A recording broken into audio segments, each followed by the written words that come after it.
यूं ही किसी को उठा ले जाना अब आसान नहीं, अनुच्छेद 22 है साहब, हम भी अनजान नहीं। आइए बात करेंगे अनुच्छेद 22 की। इस अनुच्छेद को समझने से पहले आपको दो कॉन्सेप्ट समझने पड़ेंगे, प्यूनिटिव डिटेंशन, प्रिवेंटिव डिटेंशन।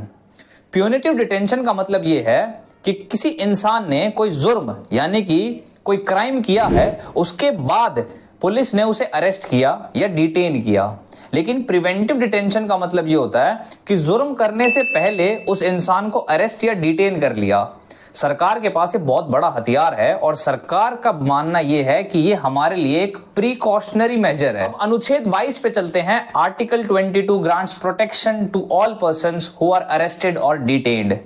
इस अनुच्छेद में 7 क्लॉज हैं, जिसमें क्लॉज 1 और क्लॉज 2 प्यूनिटिव डिटेंशन की बात करते हैं। क्लॉज 1 बोलता है कि अगर किसी इंसान को डिटेन किया गया तो उस इंसान का अधिकार है यह जानना कि उसे किस कानून के तहत डिटेन किया गया। इसके साथ साथ उसे लीगल प्रैक्टिशनर या एडवाइजर भी दिया जाए जो इस डिटेंशन के खिलाफ कोर्ट में चैलेंज कर सके। वहीं दूसरी तरफ क्लॉज 2 ये बोलता है कि अगर 24 घंटे के अंदर उस डिटेन किए हुए इंसान को मजिस्ट्रेट के सामने पेश नहीं किया तो वो रिहा कर दिया जाएगा। लेकिन इसमें एक शर्त दे दी, मजिस्ट्रेट कोई परमिशन ना दे उसकी डिटेंशन को एक्सटेंड करने का। क्लॉज 3 बोलता है कि क्लॉज 1 और क्लॉज 2 की सुविधाएं कुछ नागरिकों के लिए नहीं होंगी, जैसे कि एनिमी एलियन या फिर वो नागरिक जो उस कानून के तहत डिटेन किए गए हैं जो प्रिवेंटिव डिटेंशन में आता है। क्लॉज 4, 5 और 6 प्रिवेंटिव डिटेंशन की बात करते हैं। क्लॉज 4 बोलता है कि जो डिटेंशन है उसका मैक्सिमम टाइम पीरियड 3 महीने का होगा। 44वें संवैधानिक संशोधन 1978 के अंदर यह बोला गया कि इस डिटेंशन का टाइम पीरियड 2 महीने होगा, लेकिन वो अभी तक लागू नहीं हुआ है। तो आज के फिलहाल टाइम में इस डिटेंशन का टाइम पीरियड 3 महीना है। लेकिन इस टाइम पीरियड को एक्सटेंड किया जा सकता है 2 तरीके से।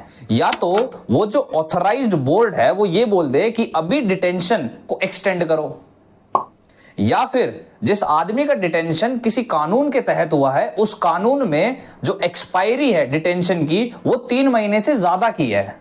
क्लॉज 5 बोलता है कि जो अथॉरिटी है या जो ऑथराइज्ड बोर्ड है उसे डिटेन्ड पर्सन को बताना पड़ेगा कि उसे किस कानून के तहत डिटेन किया गया है। इसके साथ साथ उन्हें उस आदमी को एक अपॉर्चुनिटी भी देनी पड़ेगी ताकि वो इस डिटेंशन को चैलेंज कर सके।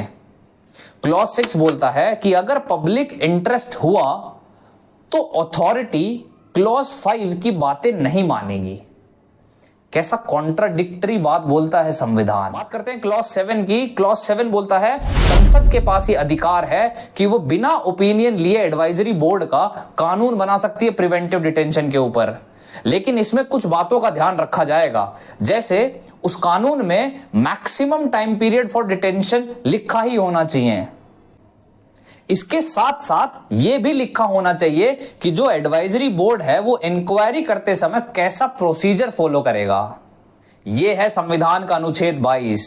इतना आसान नहीं है इसे समझना। अगर आपको यह समझ में आया तो जरूर कमेंट करके बताना। लेकिन मैं आपको एक एग्जांपल देता हूं संजय दत्त का, जिसे ताड़ा के तहत गिरफ्तार किया गया था। वो प्रिवेंटिव डिटेंशन ही था।